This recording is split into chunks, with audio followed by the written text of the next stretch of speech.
We are not educators.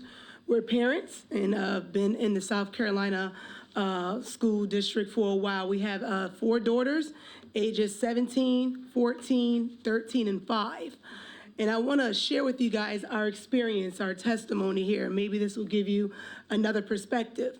But if Bill 4392 were in effect during the time that my 17-year-old daughter experienced a racially charged incident that involved students that attended her local high school in Berkeley County, this would have silenced her voice and her peers and stripped me of my rights to advocate for my daughter on her behalf, along with her teachers and administrators.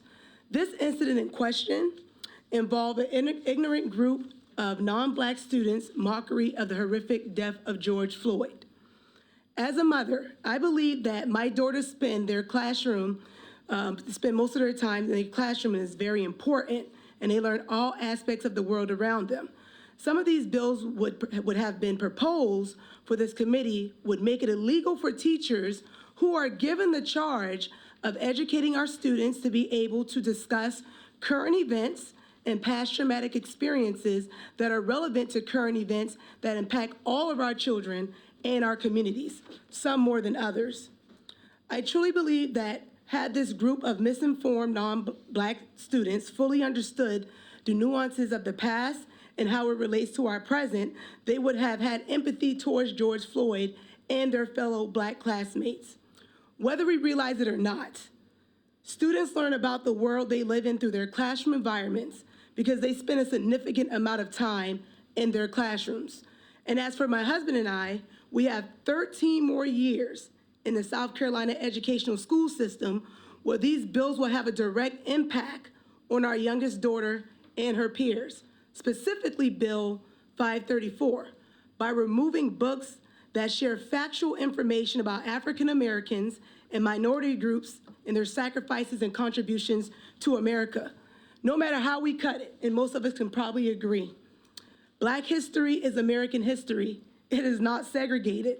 And even in teaching these concepts at home, which some parents will refuse to do so, our Black and brown children will continue to feel ostracized, vilified, and experience racially charged incidents that are fueled by current events unless everyone starts taking this seriously and stop practicing escapism, in my opinion. In 2035, it is our hope that our youngest daughter would have had a classroom environment that is culturally affirming and that teachers with the freedom to teach the truth to empower her to her fullest potential as well as her peers. What I am charging you as legislators is that you do not put barriers, and although I understand that you guys have not made a decision yet, okay, in the way to prevent this from happening, because these proposed bills are biased and unfortunately poorly thought out. It only suppresses the truth and ultimately set us back to a time that our country has fought so hard to move forward from. If Black children were strong enough to go through this,